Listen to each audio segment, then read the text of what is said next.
Hello दोस्तों, आप सभी का स्वागत है आज मेरे YouTube चैनल पे। आज मैं आपको MS एक्सेल के अंदर मंथली सैलरी स्लिप तैयार करना सिखाऊंगा, बहुत ही आसान तरीके से, जिसके थ्रू आप लिमिटेड कंपनी में काम कर सकते हो और आपको जॉब मिलने में काफ़ी हद तक ये हेल्प करेगा। जो ये मैंने डाटा तैयार करा है, ये सैलरी स्लिप मैंने तैयार करी है आप लोगों के सामने, फुल ऑटोमेटिकली है। देखो, अगर मैं यहाँ पे एम्प्लॉय आईडी को चेंज करता हूँ तो हमारी ऑटोमेटिकली पूरी सैलरी की डिटेल चेंज हो जाती है। देखो, 106 एम्प्लॉय आईडी पे हमारे पास मनोज सिंह आ रहा है, मैंने यहाँ से चेंज किया 108, तो यहाँ पे दीपक सिन्हा, यहाँ पे पूरी की पूरी डिटेल हमारे पास चेंज हो जाती है। तो चलो दोस्तों, हम स्टार्ट करते हैं किस तरीके से मैंने ये तैयार करा है इस सैलरी स्लिप को। तो हम स्टार्ट करने से पहले मैं आपको बता दूं कि इस वीडियो को आप लास्ट तक जरूर देखें, क्योंकि इसके अंदर मैं कुछ ऐसे ट्रिक्स बताने वाला हूं जिसके थ्रू आप फुल्ली ऑटोमेटिकली सैलरी स्लिप को आसान तरीके से तैयार कर सकते हैं। तो चलो स्टार्ट करते हैं। सबसे पहले मैंने क्या करा, यहाँ पे एक शीट लिया। शीट लेने के बाद इसके कुछ हमें मार्जिन सेट करनी है। इसके लिए आपको जाना है फर्स्ट व्यू के अंदर। व्यू में जाने के बाद आप चले जाना पेज लेआउट। पेज लेआउट का मतलब ये है कि जितने पेज को हम प्रिंट करना चाहते हैं, तो ये हमारे पास पेज लेआउट है कि एक पेज में हमारे पास इतना एरिया प्रिंट होगा। अब जाना है आपको पेज लेआउट के अंदर। यहाँ पे जाओगे आप साइज, साइज में नहीं, सॉरी, मार्जिन में जाना। यहाँ पे आप मार्जिन सबसे कम सेलेक्ट कर लेना। मार्जिन सेलेक्ट करने के बाद अब यहाँ पे जो ए कॉलम है, हम इसको थोड़ा सा छोटा कर लेंगे। इसके बाद हम यहाँ पे कंपनी का नाम टाइप करेंगे। तो कंपनी का नाम मैं यहाँ पे दे देता हूँ। अपनी कंपनी का जो मैंने नाम रखा हुआ है, फर्स्ट मैंने इसको कॉपी कर लिया। कॉपी अभी नहीं करेंगे, फर्स्ट मैं इसको मर्ज कर लेता हूँ। तो मैंने यहाँ से सेलेक्ट किया एरिया को। सिलेक्ट करने के बाद होम पे जाना है। यहाँ पे ऑप्शन होता है मर्ज सेंटर। मर्ज करने के बाद अब मैं इसको यहाँ से कंपनी का नाम कॉपी, यहाँ ला के अपने को पेस्ट, या आप कोई भी कंपनी का नाम दे सकते हो जो आप देना चाहते हो। कॉपी पेस्ट नहीं हो रहा तो मैं यहाँ पे पूरा नाम ही लिख देता हूँ अपनी कंपनी का, जो मुझे कंपनी का नाम रखना है, पीहू इंडस्ट्री प्राइवेट लिमिटेड। आप अपनी कंपनी का नाम रखोगे जो आपको रखना है। यहाँ से मैं इसकी अलाइनमेंट सेट कर देता हूँ, साइज इंक्रीज कर देता हूँ जितनी मेरे को साइज इंक्रीज करनी है। यहाँ से मैं इसको बोल्ड कर देता हूँ। फिर नीचे हम फिर इसको मर्ज कर लेते हैं। मर्ज करने के बाद मेरे को कंपनी का एड्रेस रखना है, तो मैंने यहाँ पे रखा इंडस्ट्रीज फेस 1, न्यू दिल्ली 110060। इसको थोड़ा सा इंक्रीज कर लेता हूँ मैं, ज़्यादा इंक्रीज नहीं करता। फिर नीचे एक और रो सेलेक्ट की मैंने, मर्ज, यहाँ पे लिखा हमने मंथली सैलरी स्लिप। इसको थोड़ा सा बोल्ड कर लेते हैं, थोड़ा सा बड़ा कर लेते हैं। थोड़ा जूम कर देता हूँ पेज को, जिससे आप आसानी से देख सको और समझ सको इसको किस तरीके से मैं यूज कर रहा हूँ। अब मेरे को क्या करना है, यहाँ पे जो मैंने 4 कॉलम सेलेक्ट किए हैं, first, second, third and fourth and fifth, sorry, मैंने यहाँ पे 5 कॉलम सेलेक्ट करे। मेरे को 5 कॉलम नहीं लेने, मैं यहाँ पे 4 कॉलम लेता हूँ। तो मैं यहाँ से पहले इनके मर्ज हटा देता हूँ एक एक करके, और मैं सिर्फ 4 कॉलम को सिलेक्ट करूँगा। मर्ज, इसकी साइज थोड़ी छोटी कर लेते हैं जिससे हमारी कंपनी का नाम दिख सके हमें। इसको मैं 2 रो के अंदर एडजस्ट करूँगा, ठीक है, इस तरीके से। इसी तरीके से मैं इसको ही मर्ज करूँगा 4 कॉलम्स के अंदर। इसी तरीके से मैं इसको भी मर्ज करूँगा सिर्फ 4 कॉलम्स के अंदर। 4 कॉलम सेलेक्ट करने के बाद आप जाओगे फॉर्मेट। फॉर्मेट में ऑप्शन होगा कॉलम विथ, कॉलम की साइज क्या रखनी है। तो मैंने यहाँ पे जो साइज रखी है अपने कॉलम की, मैं रखता हूँ 17। ये ज़्यादा बड़ा हो गया, कॉलम से बाहर जा रहा है, तो मैं यहाँ से अपने अकॉर्डिंग और अरेंज कर लेता हूँ, या हम इसको यहाँ से ड्रैग कर लेते हैं। तो मैं इसको यहाँ से ड्रैग सिस्टम कर लेता हूँ, जिससे मैं अपने पेज के अंदर प्रॉपर तरीके से इस चीज़ को फिट कर सकूँ। तो यहाँ पे मेरे पास ये कॉलम बन के तैयार हो चुका है। यहाँ पे जो मेरा एफ कॉलम है इसको मैं थोड़ा सा छोटा कर लेता हूँ, जिससे कि हम इजीली तरीके से इसको सेट कर सकें। आप चाहे तो और भी बड़ा कर सकते हो अगर आपको और बड़ा करना है तो, जिससे आप एक ही पेज के अंदर अपने प्रिंटेड को पेज को प्रिंट आउट निकाल सको। तो ये मैंने प्रॉपर तरीके से अपने पेज को सेट कर लिया यहाँ पे। अब क्या करना है आपको,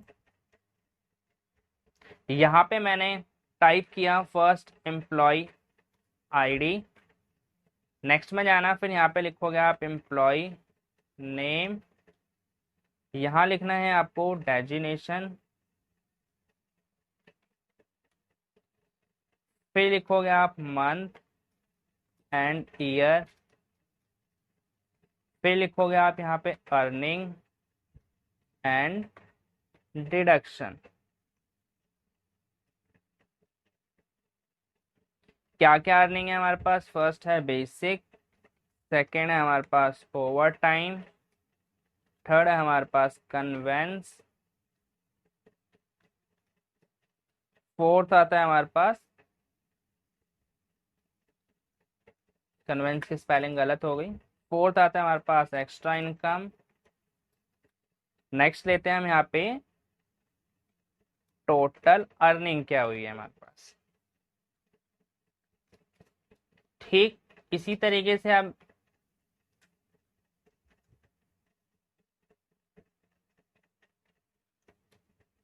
यहाँ पे टोटल अर्निंग नहीं, हम टोटल एडिशन करेंगे।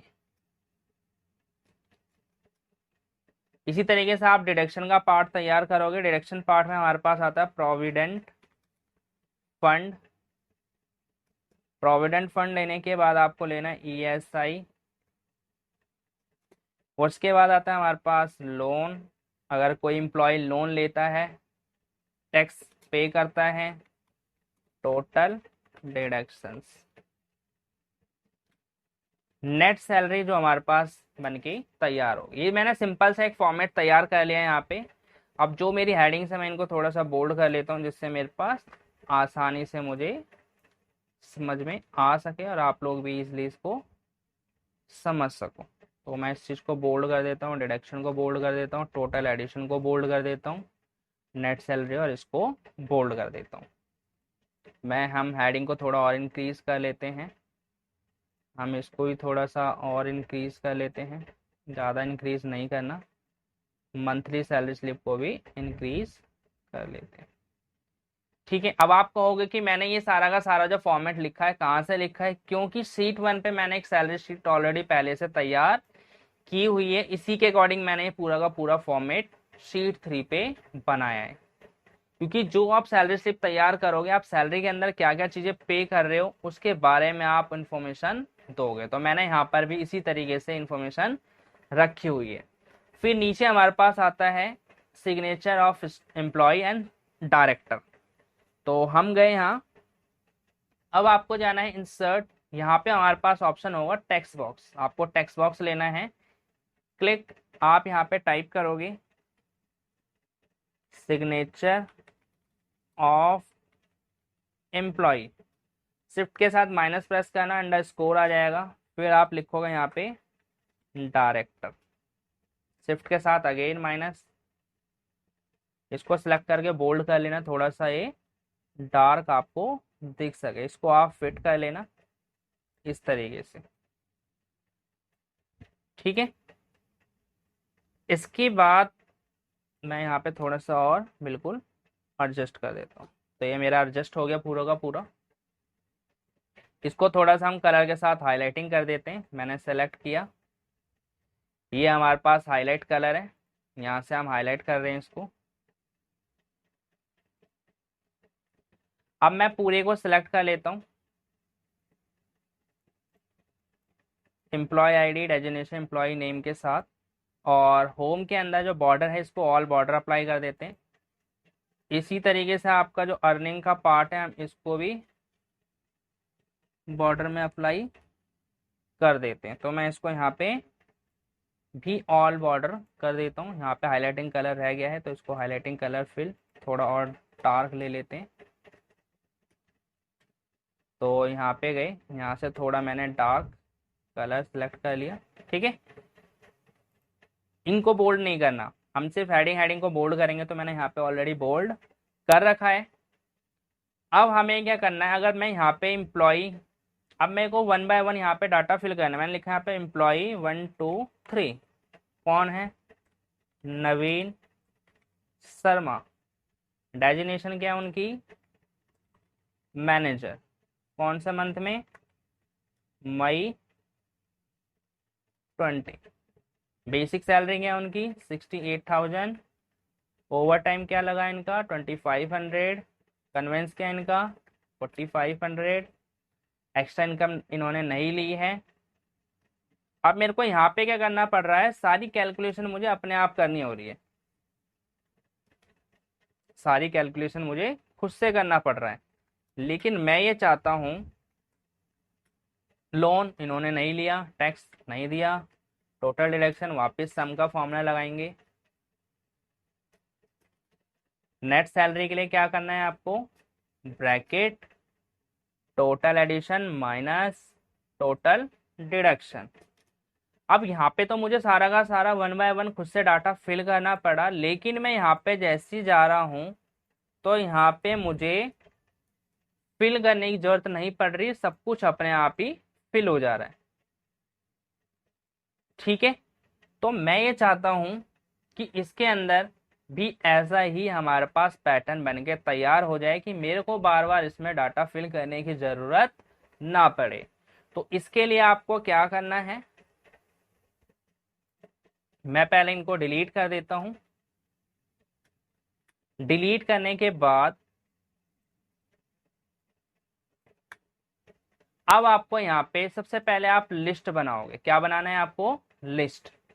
तो लिस्ट के लिए आप जाओगे data, data validation, data validation के अंदर जाना। यहाँ पे हमारे पास अलाउ में ऑप्शन होता है लिस्ट, सोर्स, शीट 1। मैंने डाटा तैयार किया हुआ है, यहाँ से सारे के सारे एम्प्लॉय के आईडी को आप सेलेक्ट कर लोगे, फिर ओके कर देना। अब आप देखो यहाँ पे लिस्ट बन के तैयार हो चुकी है, लिस्ट तो आ गई, लेकिन यहाँ पे डाटा फिल नहीं हो रहा। तो इसके लिए मेरे पास एक फॉर्मूला होता है वी लुकअप। इस फॉर्मूले को मैंने अपनी एक वीडियो के अंदर एक्सप्लेन किया हुआ है। अगर आप लोगों ने वो वीडियो ना देखा हो तो प्लीज़ आप उस वीडियो को देखें, वो आपके लिए बहुत इंपॉर्टेंट है। एक्सेल के अंदर, अपने जॉब के अंदर, लिमिटेड कंपनीज में आप उसका यूज बहुत आसानी से कर सकते हो डिफरेंट सीट्स के ऊपर। उसमें मैंने कई एग्जाम्पल दे करके आप लोगों को समझाया हुआ है कि किस तरीके से आप वी लुकअप का यूज कर सकते हो। वही फॉर्मूला अब हम यहाँ पे यूज करेंगे जो मैं आपको समझा चुका हूँ। तो चलो हम स्टार्ट करते हैं। अब यहाँ पे आपको फॉर्मूला लगाना है equal to V lookup. First आपसे पूछा जा रहा है लुकअप वैल्यू। तो लुकअप वैल्यू क्या है हमारे पास, एम्प्लॉय आईडी, फिर आपको कोमा लगाना है, फिर पूछा जा रहा है टेबल एरे। अब जो डाटा है हमारा कौन से टेबल में है, शीट 1। तो आप शीट 1 पे जंप करो, एम्प्लॉय आईडी 1 से लेकर के सिलेक्ट कर लेना पूरा जितना आपने बनाया हुआ है नेट सैलरी तक। ठीक है, फिर कोमा। अब मुझे फाइंड क्या करना था, एम्प्लॉय नेम। तो यहाँ से काउंट करेंगे एम्प्लॉय नेम कौन से नंबर पे, एम्प्लॉय आईडी फर्स्ट है, एम्प्लॉय नेम सेकंड। तो यहाँ पे हम क्या लिखेंगे, 2, फिर कोमा, फिर 0, फिर ब्रैकेट क्लोज, फिर एंटर। यहाँ देखो फैजान अहमद। अगर मैं यहाँ पे एम्प्लॉय आईडी चेंज कर देता हूँ तो नाम अपने आप चेंज हो जाएगा। ठीक है, इस तरीके से आप इस फॉर्मूले का यूज करोगे। अब फॉर्मूला आपको बार बार हर जगह नहीं लगाना। अब आप क्या करोगे, सिर्फ इस फॉर्मूले को कॉपी करोगे। तो कॉपी आपको यहाँ से कंट्रोल सी से नहीं करना, ध्यान रखना। आप क्या करोगे, ये जो हमारे पास फॉर्मूला बार होता है यहाँ पे जाकर के आप इस चीज को कॉपी कंट्रोल सी से करना और एस्केप बटन से बैक कर देना। डेजिग्नेशन पे आके कंट्रोल वी से पेस्ट। यहाँ पर तो सेम नाम आ गया डेजिग्नेशन में, वो इसलिए आ गया क्योंकि हमने इसका यहाँ पे रेफरेंस चेंज नहीं करा। तो हम अपने शीट 1 पे जाते हैं, चेक करते हैं कि हमारा जो डेजिग्नेशन है कौन से नंबर पे, फर्स्ट, सेकंड, थर्ड। तो यहाँ पे गए, यहाँ पे जाकर के हमने इसको 2 की जगह 3 कर दिया। अब देखो कौन है, नरेश यादव कौन है, हमारा प्यून है। सेम यहाँ पर भी आप इस चीज को पेस्ट करोगे। यहाँ पे जो 2 लिखा था इसको आप 4 कर दोगे। इसी तरीके से आपको सिर्फ पेस्ट करना है और आपका यहाँ पे डाटा चेंज होता हुआ चला जाएगा, 4 के बाद 5। अब मैं देख लेता हूँ हमारी जो बेसिक है 5 नंबर पे, ये first, second, third, fourth and fifth, बिल्कुल सही है। हम यहाँ पे वापस हम इस चीज को पेस्ट कर लेते हैं। अब यहाँ पे 5 के बाद क्या आता है हमारे पास 6, फिर पेस्ट कर लेते हैं कन्वेंस के लिए, फिर आता है 7, फिर पेस्ट कर लेते हैं, फिर आता है हमारे पास 8, फिर हमारे पास यहाँ पे आता है टोटल एडिशन। इसका फॉर्मूला हम बाद में लगाएंगे, पहले मैं यहाँ पे कर लेता हूँ वापस पेस्ट। यहाँ पे प्रोविडेंट फंड हमारे पास कौन से नंबर पे मेरे को चेक करना पड़ेगा, तो 1 2 3 4 5 6 7 8 9, 9वें नंबर पे। तो मैंने यहाँ पे प्रोविडेंट फंड का क्या टाइप कर दिया देख लेता हूँ, मैंने यहाँ 9 लिखा है, बिल्कुल ठीक है। फिर पेस्ट करते हैं। अब यहाँ पे हमारा ये क्या है, 10वें नंबर पे है, 10 टाइप किया, फिर पेस्ट किया। अब हमारे पास है ये 11 नंबर पे, फिर पेस्ट किया, ये हमारे पास 12 नंबर पे। तो यहाँ पे तो हमारा ये डाटा फिल हो गया। देखो मैं चेंज करके दिखाता हूँ, ये देखो सब कुछ अपने आप चेंज हो रहा है, ठीक है। लेकिन ना तो टोटल आ रहा मेरे पास, ना ही मेरे पास टोटल डिडक्शन आ रहा, और ना ही हमारे पास नेट सैलरी निकल के आ रही है। तो इसके लिए फॉर्मूला यूज बिल्कुल सिंपल करना है, equal to sum bracket open select all earning amount, जितना आपने करा था ब्रैकेट क्लोज, फिर एंटर कर देना। इसी तरीके से टोटल डिडक्शन इक्वल टू सम, यहाँ से सबको सिलेक्ट करोगे, क्लोज, एंटर। नेट सैलरी के लिए equal to bracket total addition minus total deduction, bracket close, enter. अब यहाँ पर देखो, इसको भी मैं बोल्ड कर देता हूँ, इसको भी बोल्ड कर देते हैं और इसको भी बोल्ड कर देते हैं। अभी यहाँ पे क्या एम्प्लॉय 105 हेल्पर है हमारा, एम्प्लॉय का नाम है विपिन कुमार, इसकी जो नेट सैलरी बनी है 13,500। मैंने यहाँ पे 101 कर लेते हैं, तो 101 लिया। आलोक सिंह, नेट सैलरी बनी है 26,950। तो दोस्तों आप इस तरीके से बिल्कुल सिंपल, देखो मैं और भी आपको चेंज करके दिखा देता हूँ अगर आपको कुछ डाउट आ रहा हो, तो इस तरीके से आप कोई भी डाटा इजीली तरीके से तैयार कर सकते हो। मैं थोड़ी सी और फॉर्मेटिंग इसके अंदर आप लोगों को बता देता हूँ। इसमें जो ग्रिड लाइन आपकी प्रेजेंट हो रही है, आप इस चीज को पेज लेआउट में जाके ग्रिड लाइन को नन कर देना, आपका ग्रिड लाइन हट जाएगा, बिल्कुल ब्लैंक हो गया। अब मेरे को क्या करना है, मैंने इसको सेलेक्ट किया, सेलेक्ट करने के बाद होम के अंदर जाना, बॉर्डर। अब आपको यहाँ से बॉर्डर अप्लाई करना है, थिंक बॉर्डर। इस तरीके से आपको बॉर्डर का स्टाइल भी चेंज करना है। अब तो यहाँ से आप क्या करोगे, बॉर्डर का स्टाइल भी चेंज कर सकते हो। तो बॉर्डर में जाना, सबसे लास्ट ऑप्शन होता है मोर बॉर्डर। मोर बॉर्डर के अंदर यहाँ पे बॉर्डर की स्टाइल होती है थिंक लाइन की, यहाँ से मैंने ये ले ली डॉटेड, देन ओके। या फिर आप शेप लेकर के भी उस चीज को क्रिएट कर सकते हो। अभी इसलिए चेंज नहीं हुआ क्योंकि मैंने यहाँ पे थिंक बॉर्डर अप्लाई कर रखा है। अगर आप बॉर्डर सेलेक्ट करते तो वहां से आपकी बॉर्डर की लाइन चेंज हो जाती है। अगर आप प्रिंट आउट करोगे तो आपके पास प्रॉपर तरीके से प्रिंट आउट निकल के आएगा। देखो ये आपका पूरा का पूरा एक फॉर्मेट बन के तैयार हो जाता है। किसी भी कंपनी के अंदर अगर आपको सैलरी स्लिप मंथली तैयार करनी हो, ईजिली बनानी हो, तो आप इस तरीके से बना सकते हो। ये जो सैलरी स्लिप मैंने आपको बना के दिखाई है फुल्ली ऑटोमेटिकली है। आप कभी भी किसी भी कंपनी में जाते हो तो वहां पे आप इजीली तरीके से इसका यूज कर सकते हो।